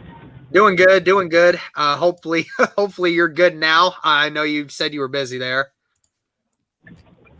Yeah. All right. Yeah, so obviously I was just talking about the off season. Skyler, I'm interested to hear your opinion on it. What do you think about this off season kind of being a detriment to how the start for this Indianapolis Colts team is? I mean, how big of a influence was it to this start of the season? I mean, I think it was a major part of this. I don't think we did a good enough job getting Ballard tried to get the depth as far as the line goes, and I went to them first two home games, and I know they keep trying to say it ain't all the line, but from the eye test, it looked like it was mostly the line, and it looked better last week, but Carson's hobbled up, and obviously you don't really want to bring a backup QB in and have his, state of mind fragile in any way. So, and then the running back situation's good, but Marlon Mack's kind of been a healthy scratch. Yeah. Michael Strong, he looked good, for the most part. Even the little bit of times he was in those first two games, he made some clutch catches, and then he was a healthy scratch last week. I just don't get it. And then the D-line, I know they put them first two picks, but Matthew Stafford, I was there at that game. He had 10 seconds to throw. Nobody was getting pressure. So it's like they tried to help it, but losing Justin Houston, it just seems like we got worse on all fronts as far as the O-line goes and the D-line. Yeah, I understand that completely. Matt, what about you, man? I'm curious to hear your thoughts on that. Yeah, I just didn't really like how we approached the offseason in general. I understand saving money because you got to pay the big guys, but still, there were important pieces we need to fill in. That edge needed to be filled in. If they weren't 100% sure about a quarterback, maybe take a quarterback earlier in the draft if there was nobody at the time in free agency that they were really committed to. I know they didn't have the third round pick, but there were still some guys they probably could have went after in there. I guess we can see how Ellinger does, as he progresses with this offense. But there was some receivers they could have went after too, just to fill in some of these needs. But it really just felt like, other than paying, the guys we need to pay, they basically did nothing. They just brought in guys that they're really not going to use anyway from the free agency. All right, so I got one more question here for Skyler. So Skyler, obviously the coaches' jobs have been on the hot seat, I think now. It's obviously, nobody I don't believe is getting fired immediately soon, but with how things are going, if they continue to go like this, then somebody's going to need to somebody's going to need to take blame for it. So what's your opinion about guys like Reich and Eberflus, or even Brady for that matter? Who deserves to be on the hot seat the most here?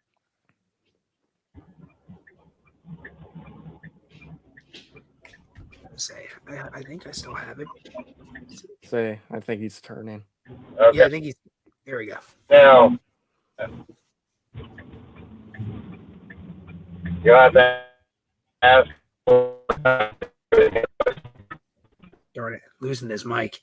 Yeah. Oh yeah, we're losing his mic here. We're gonna have to remove him for right now. But I've been seeing this like so much. Did you see Granson open in the red zone when Wentz threw the ball to Pascal? Yeah, I've been seeing that a bunch of times. I didn't see the play, but obviously he wasn't looking there. I mean, that's kind of I don't know if that's a scheme issue with it. I mean, I don't know if Pascal was the number one target there.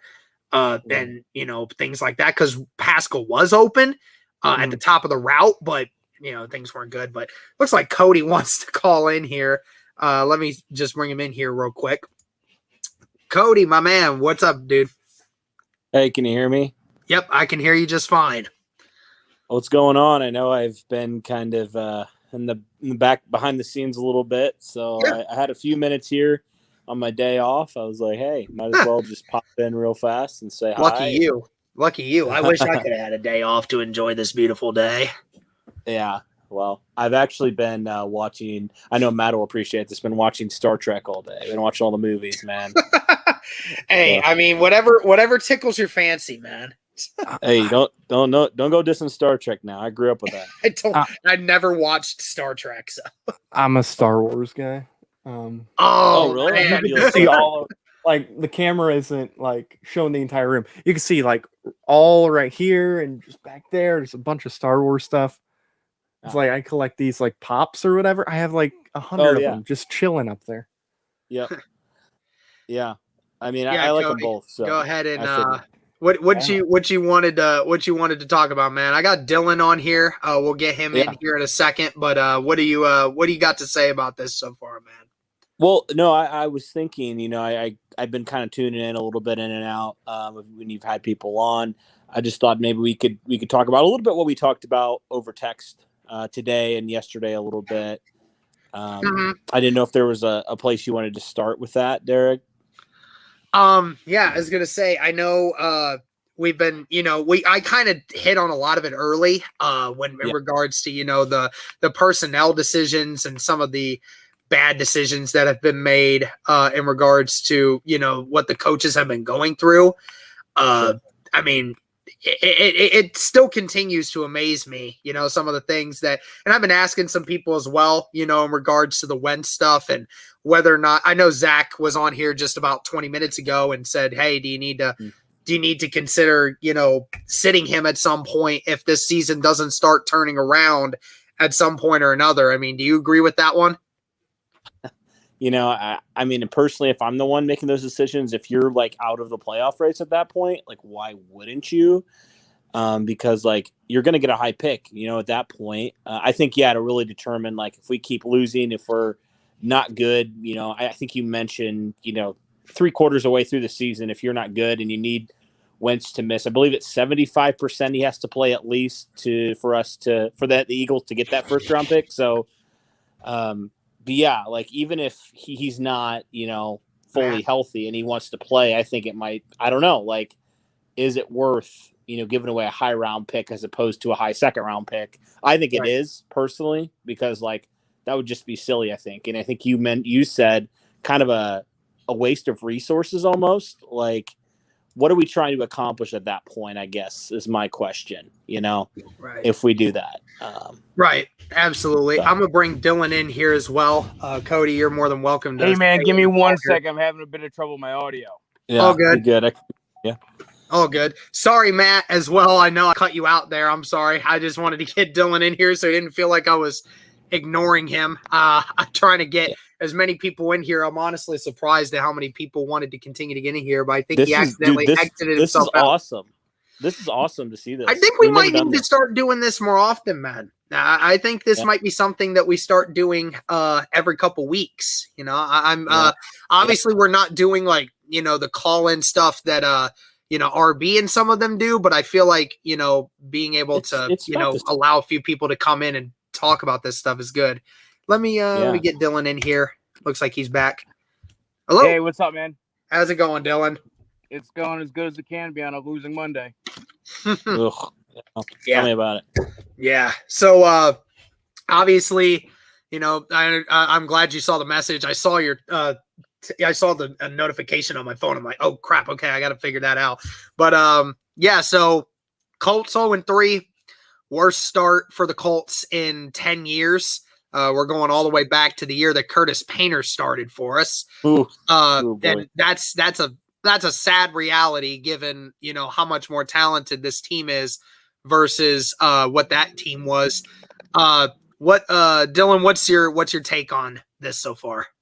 So first things first, isn't it crazy that I don't even remember Kerry Collins started like week 1 and 2? Like just that it was that much of just like in one ear out the other. But I mean the biggest thing I took away from Sunday is that like with Wentz starting 1 and Hundley being the number 2, the team clearly wanted to win yesterday. Like they knew they needed that game. And the fact that was the must-win effort obviously sucks. I think it was right before the Hines big run into the red zone. I'm talking to a buddy, and I'm like, I don't know if this team can score twice in 12 minutes. Giving the ball back to Tennessee, everything. And then we went from the 50 down to the 5, and it's like, if we don't score a touchdown, the game's probably over. And then they went right. We only settled for a field goal. I mean, that was it.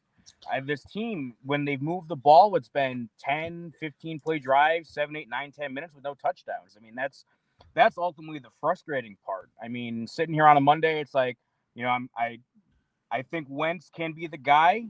I know you're talking with your last guy if they should sit Wentz. I mean, if you're telling me with pick, hopefully if they win 7, 8, 9 games, they're around 15. If you ask me now if I'd rather have Mac Jones or Carson Wentz, I'd probably still say Wentz. But I guess will be remain to see as we get through the rest of the year here. I mean, obviously, Wentz is not free of any blame for the season, but I would say that it's obviously a very easy scapegoat to throw it at Wentz, even though this entire season I've felt that the offense for this whole team and the coaching staff have failed him so far and how they've ran this scheme to, his advantage. And obviously with the fact that, this offensive line has sucked through the first 3 weeks, which we did not see coming. The inability to want to run the football, that's something I didn't see coming. That's the biggest thing. Only getting 2 or 3 wide receivers involved at the most per game is something I didn't see coming. I mean, it just seems like this offense just has no identity whatsoever. I think that comes to the coach, to be honest with you, because I mean, I'm a big right guy. I'm a Reich apologist. I'll get that out of the way, but look at the games even last year. How many times Rivers threw over 40 times? I mean, and that was with Jonathan Taylor down the stretch. I keep thinking about that Cleveland game, which reminded me so much of yesterday, where it's like we made plays, we made opportunities, just get our offense down the field. And that's the one thing where you notice it with Brissett, especially, even with Philip Rivers. It's like Frank Reich wants to throw the ball. Like, run the damn ball is just up here for us because, like, we don't want to run. We have Jonathan Taylor. We have 9. We don't want to run. We want to throw the ball down. That's what Reich wants to do. So it's like we have all these I think I lost him. Shoot. Talents in the backfield and everything, but it's been made clear that. Sorry, I lost you again. No, you're good. You're right there. Yeah, but I mean, that's it. Frank doesn't want to run the ball. I mean, I got my boss calling me, so I'll hang up and listen, but that's really what it is. I mean, we got to get these. Wentz can't be throwing 40 times a game. Like that was the deal when he got here. It can't be the deal. So, I mean, whatever we got to do to get Jonathan Taylor more than 10 touches a game, we got to do. Yeah, absolutely. I agree there. Yeah, I'll let you get to what you got to do. Thanks, Dylan. Thanks for having me on, guys. All right. Looks like I got Terry Nance here as well. Let me bring him in. Terry, can you hear me? I can hear you loud and clear. All right. Awesome, man. Thank you for joining. Thank you for having me. So, obviously we were kind of discussing, who's to blame right now for the offense's sake. I feel that it is very fair to say that, every person involved in the offense, from the quarterback all the way to the coaching staff, is to blame for all of this. I mean, obviously, Wentz has, tried to do what they're implementing. Yeah. If I had to choose what I feel is the worst part of the offense so far, I think it is more of the scheming and the offensive play calling that I feel is the issue. There's just no creativity whatsoever. I was watching that Green Bay game last night, and I'm just thinking, why can the Colts not run stuff like that? I mean, it really seems so simple, but yet so effective. It just seems like we don't have that in our arsenal. I don't know. I don't watch much of the film afterwards, but what do you feel about the Colts offense so far? You hit it right on the head right there. I mean, the underusage of great, talent that we have has been my biggest noticeable mistake. We have so much talent spread all over this team, and it seems like they'll just do the simplest plays over and over, as opposed to getting creative. Like you just mentioned Green Bay. I remember watching the game thinking some of these plays look very similar to ours, but smoother. Like they're just ran with more fluidity.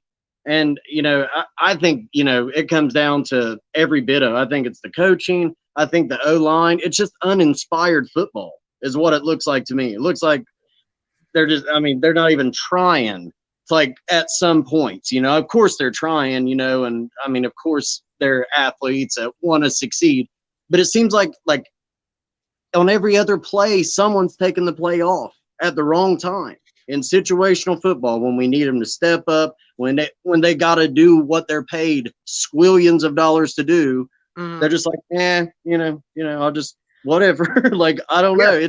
It's blown my mind the last 3 weeks. It has been 3 weeks of heartache, basically. Yeah, and it sucks because the only offense that we have been able to get involved at all in the red zone has been to Zach Pascal, and that's been the only issue.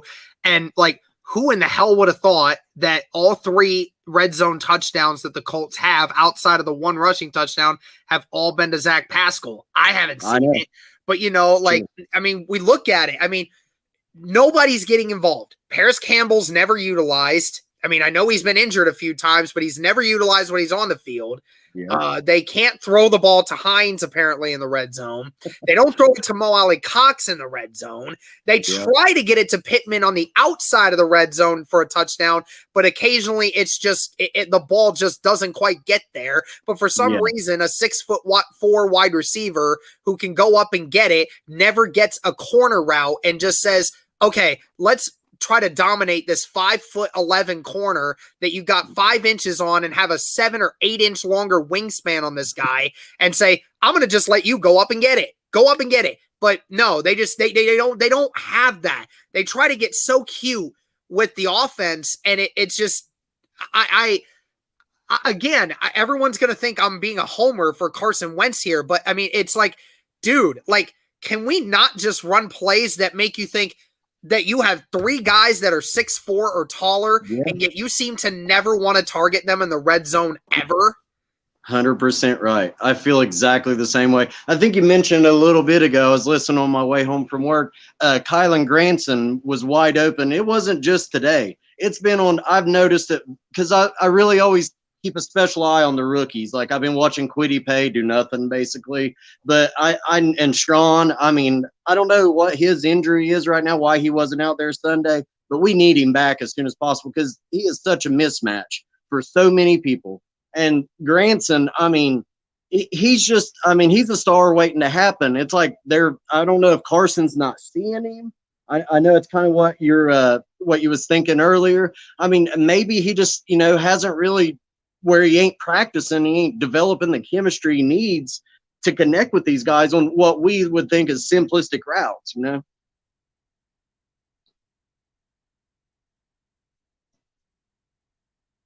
I got one more person in here. I'll ask you one more question here. what needs to be done to fix, what is going on with this team right now? I mean, is it designating different responsibilities for coaches? Is it simply the players need to get healthier, or is it a combination of everything? I think it's probably a combination of everything, but for me, it's like I was saying earlier, play inspired. Like the juice that we're talking about, what your podcast, bring the juice. It just seems like it'll be there and then not, and it'll be there and then not. If they could, I'm honestly convinced if this team played 4 quarters the way they do 2 quarters, we would have the best team in football. I mean, honest to God, they just don't pull it together for some odd reason I don't understand. Yeah, absolutely. Well, Terry, I appreciate you coming on, man. Fun talking to you. I'll try to get you back on at some other point. Sure. Hey, I appreciate it. All right, looks like I got Tyler Melby here. Tyler, can you hear me? Yes, sir. How's it going? Oh, not too bad. How about yourself? Well, trying to cope with this loss yesterday. Aren't we all? Man. Yep, that's why I decided to do this today rather than yesterday, because I know people are still angry, but the rage part of it all is done. So, I mean, what's your take on this game yesterday and what we've seen so far through 3 games? Man, I mean, honestly, I feel like there's points to where we move the ball well and we get it to where we need to, but it's whenever in those key times when we can't do nothing. Like you guys were just talking about having 4 or 5 people over 6'4" you could just toss it up to and grab it in the end zone. Mo Alley Cox, Pittman, even. I mean, Pittman's actually been doing his job, man. He's actually. I don't know, dude. And everyone wants to blame it on Wentz. I don't necessarily want to do that because I think he's playing the best he can with what he's been given so far. But man, I don't know. And then you got Nelson going down. I don't know the severity of his injury, but well, they said it was a sprain, very similar to Wentz's injury. Obviously, it's to one ankle and not both, so you can kind of nurse that a little better than what you normally would. But yeah, I mean, it sucks because, yeah, you're right. The offensive line continuously just getting hurt more and more. But you're right. I mean, the offense has been, it hasn't been terrible. I mean, really moving down the field quite often. I mean, we've actually been in the red zone. We're actually a top 10 team at getting to the red zone, which is very odd because, that's great. That's exactly what you want, is to be getting into the red zone more times than other teams, which is what we have been doing quite a bit. The only issue is, again, just not converting on the short field. And, I mean, I just don't understand it exactly as to why. But, I mean, I'll ask you about the defense because I feel like we've gone straight offense here for the last half hour. I mean, the defense has has a lot of blame to do with this too. I mean, this defense. I mean, is it more of an Eberflus problem, or is it more of players just not executing? Honestly, man, the secondary looks slow. I don't know why. Everyone back there looks slow. We get these takeaways too, man. We get these takeaways and we can't capitalize on them, and it just I quit like he was what's the. Trevor, whatever he was, or Terry, he was talking about how Kwity Paye hasn't really done anything. He really hasn't. But I mean, I'm not gonna blame it totally on him. I don't know. Buckner looks good. He's getting pressure on the quarterback. I mean, Darius is doing his thing. He's getting interceptions. He's making some big turnovers for sure, dude. When you go 3 turnovers in a game and can't make anything of them, that's. Yeah, it is very true. Right. We're supposed to have a top 10 defense. I mean, I was saying it earlier. Not sure if you actually heard me talk about it or not. I was talking about that. I just got on here, man. Yeah, Zach, who came on earlier, was talking about this, and I asked him the question, all the guys we lost this offseason on our defense. You talk about guys like Anthony Walker, who is the leader in the middle of the defense. You talk about edge guys like Autry and Houston, who, obviously are getting older. They're not guys that you're going to have on forever. But I mean, they were guys that, still could get to the quarterback from time to Yeah, time. for sure. Oh, And, Houston, man. he Still made a huge impact. Yeah, exactly. And then it's just like, why get rid of all these guys to just replace them with young guys? One guy that's young and underdeveloped right now, and another one that's not even playing. And then you fully expect them to just be able to pick up the slack from what those guys did last year. Right. Well, I mean, Quiddy, the dude's got the talent. He's got the speed too, for sure. I don't know what he'll be all right. He'll be all right. Yeah, I mean, he's gonna be fine going forward. Just the issue is that, Ballard's way of thinking about it, when you said that, we need somebody to be able to perform now. And that's the problem, is that's why we wanted an edge guy so much in free agency, because of the simple fact that there was guys out there that could immediately make this pass rush immediately better, but you don't have one of those, and that's what sucks. Right. Well, I mean, it'll get better, man. Quiddy was the best. He was the best pass rusher I seen we could get. Mm-hmm. Yeah. I mean, he was a beast at Michigan, man. He was dominant. Yeah, he's just going to have to. Dayo's a great player. He's just, hurt. I don't know how long is he supposed to be out. I still have not heard much about Dayo. I just heard that his rehab was going better than expected. They expect him to probably be back at some point later in this season, potentially. But I don't really know much there. But do you think we're rushing people back too fast?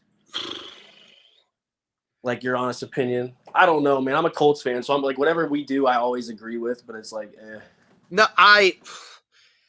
I don't think so. You don't? I believe if you're healthy enough to play and you go out there and play, you work your ass off to be able to play. There are guys every single day that always play hurt. There are guys that, that need that paycheck. There's guys that go out and do it. I mean, I'm just going to say I really just don't really want to make injuries the biggest concern here. I understand that, the first two games, that was the issue. But when you're talking about, this third game, I mean, the Titans were almost as banged up as we were. So I just don't like that argument of saying that, guys are just being rushed back too soon.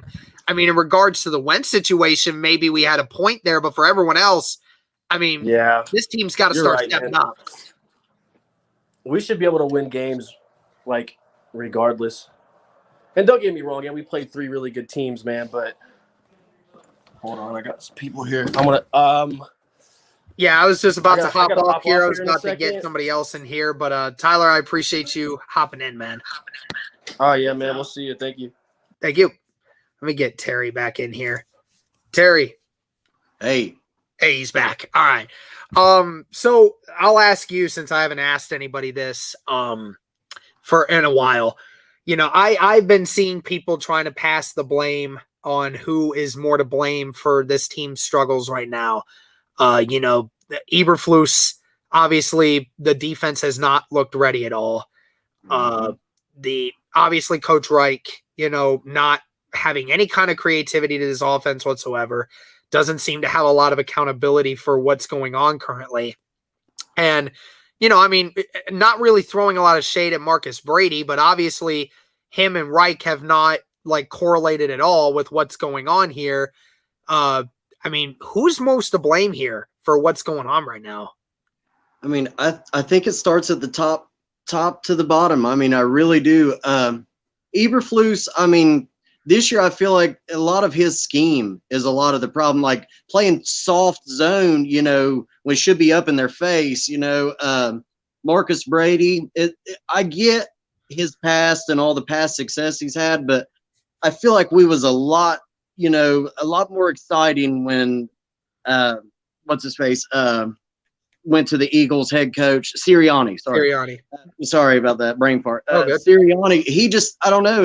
We've looked totally different in my opinion. Similar but not as creative. I don't know if I feel like Darius Leonard right now, where he said you got to get to 1-0, and that's the 1-0 mantra, and we got to get there first. It's just what it seems like to me. I mean, if it was me and I had to put one thing on it, I'd probably say Wright, because his accountability is just, it's just not there. I mean, what I get not wanting to bash your players publicly. I get that. Right. And not wanting to overly criticize them. But you got to be honest. I mean, you can't fake it till you make it. Not in this league. You know what I'm saying? Yeah. Yeah, I totally agree. I mean, there is a fine line, and I think it's a very defined line. I don't think it's hard to find out when you're crossing it. I mean, obviously, you talk. I mean, especially if you have such high standards for your players, which obviously Reich does. I mean, everybody knows how much Reich respects every player in that locker room. But at the end of the day, those same guys that you call upon to lead this team, you also have to not be afraid to say, these guys also need to step up because they are leaders. I mean, as long as you're taking a credibility for how you've played as coached as well, then you have perfect right to say, Quentin Nelson's just not doing enough to get this offensive line motivated during the game.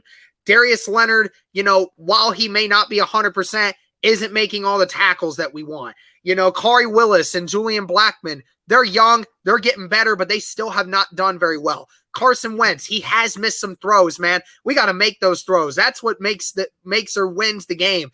Jonathan Taylor, Naheem Hines, these guys got to run and make these runs a little bit better. It's not the end of the world as long as you're not singling out one or two individuals and then saying that these guys suck, which obviously he doesn't mean that at all. I mean, I think it is fair to say that, there are a couple players that have not been up to snuff this year. And as long as you're being consistent with everyone, then there's not a problem with saying, okay, us as a team, we really need to start getting better here. Absolutely agree. Absolutely agree. And like you said, I mean, it's a defined line, but a fine line of like being kind of mean about it or being sincere about it. And I know some of the lessons I've learned in my life, sometimes it took someone telling me straight before I learned them, and, because I mean, of all the athletes in the world, I'm sure you could get full of yourself when you got, 20 million in the bank, 30 million in the bank, and I'm going to not do this, I'm going to not do that. But it really does seem like, back to my point earlier, it just seems like no one's pumping it up. No one's like getting them going. Like you was saying, Quentin Nelson ain't hollering at the line like enough. I mean, really, they've all kind of underperformed, not just him getting it going. Like that line does not look like the blue wall from a couple years ago, and I get they're missing Costanzo.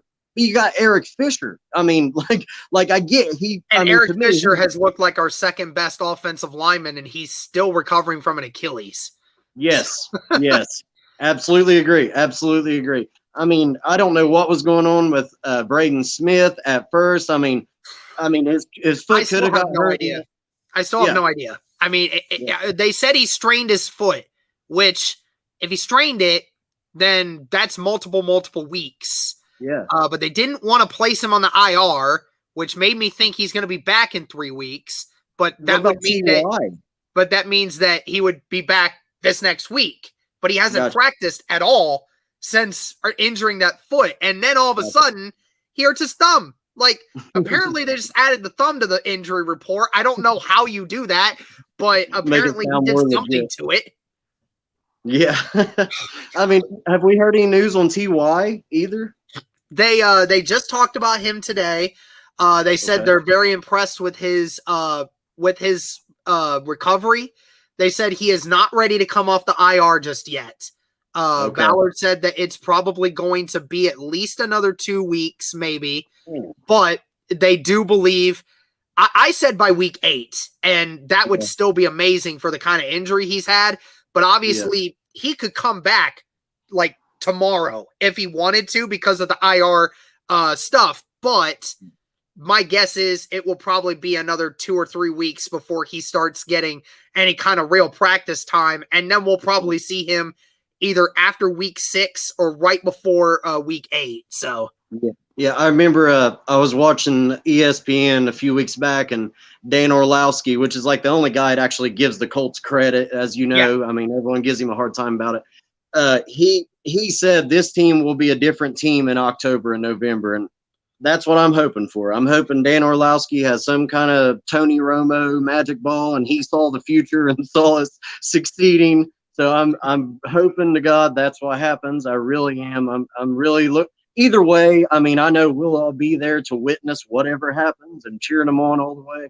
But it hurts right now. It really does. The whole thing just hurts. Yeah, It's Ty being lost to this offense, I think, is a lot more detrimental to this offense than what people actually give it credit for, which sucks. But Dan Orlovsky, definitely a great guy. I love his analysis, and I love the one of the few dudes on ESPN who actually has his passion pointed towards the right things versus the wrong things. He's honest about it. Yeah.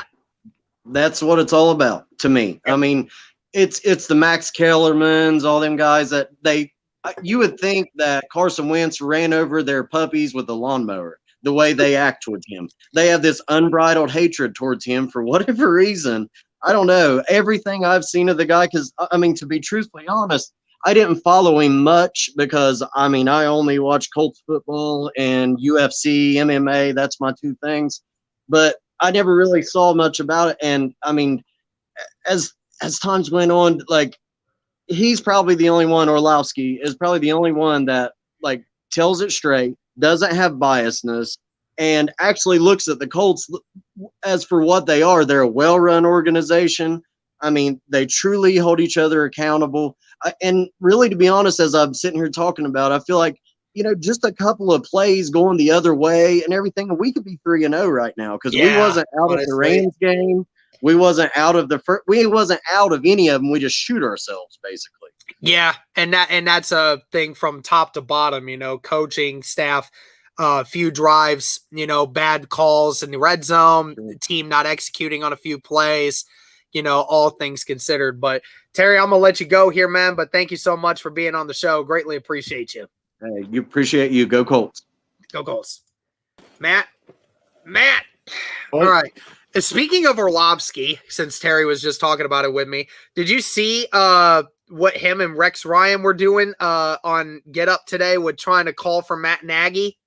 No, I didn't see. They called for his job. They said that he needs to be fired right now. Like they need to do it now. Like not even think twice.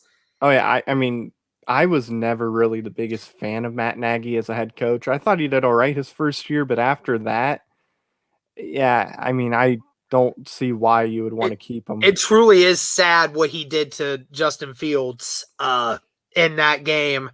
They said that it was either intentional that he set him up for failure on purpose, or that he is so blind as an offensive coach to be able to do anything that he really just needs to give up all responsibility because, I mean, there is no reason Justin Fields should only be evading the pocket 4 times in a game. By design, by the way. They only let him do it 1 time in the first half. Justin Fields is not a pocket passer. That is not his game. That's not what you need to do with him.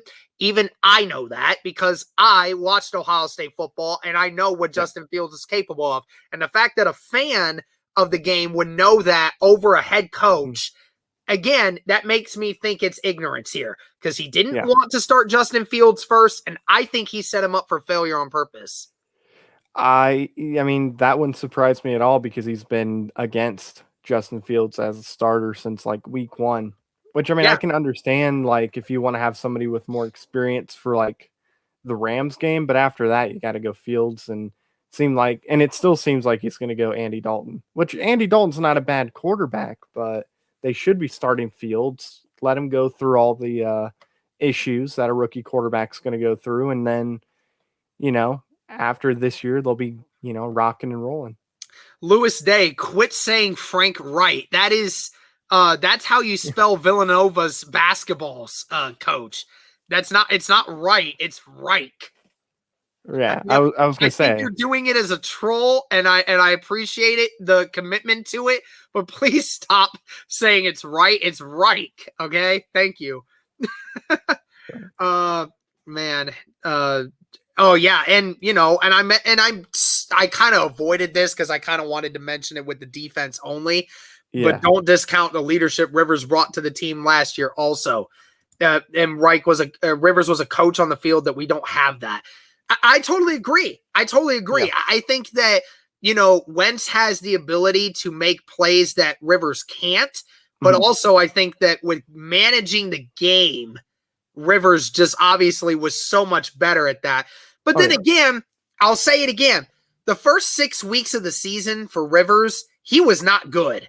I mean, he was struggling, man. I mean, I think he had like maybe 8 or 9 touchdowns in the first 6 weeks of the season. And then once that Cincinnati game started going, then he started to finally figure out the momentum of that team. Right. And I mean, there was a couple games where he, got a good amount of yards. I think he had like 350 yards in the Browns game or something. But yeah, like he wasn't 100% like he wasn't acclimated fully at that point. He needed a little more time to get used to, especially because again, they had no off season, right? They very little off season to be able to go out and throw with the guys. So that was also very difficult. Yeah, because if he had a full off season, that start of the year would have been much different. And who knows, maybe we would have won that first game. And he didn't play bad in that first game too. He had a couple turnovers, sure, but I thought he played well, for having no time in the offseason to get ready. I mean, look at what Brady did. He was not great with Tampa, and then it took a little bit, and now he's rocking and rolling with them. But no, I don't know, it's going to take a little bit. Yeah, absolutely. I think we'll end the stream here with one last thing, and I'll have you on here for it. Okay. Did you see the controversy on Bobby's last name during the game? They were talking about it, and I still have to this moment have no clue what it. I believe Kevin Bowen when he said it was Okereke, not Okereke. I think that's how you actually say it. He said Bobby said that multiple times to him. He just said, I've never corrected anyone on it, but that's how it's actually said. Yeah, I can't remember what I'm gonna look the it up. Announcer said. Bobby, he was saying Okereke the way that they said, but apparently they were saying that it wasn't supposed to be that way. But I'm gonna try to find it because I know he said something about it yesterday, but I want to see where it is. Where is it at? Where is it? Where is it?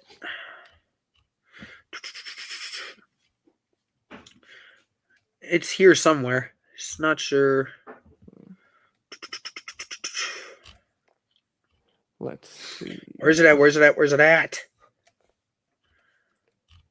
See, I'm looking for it too. Yeah, I know. I saw him talk about it.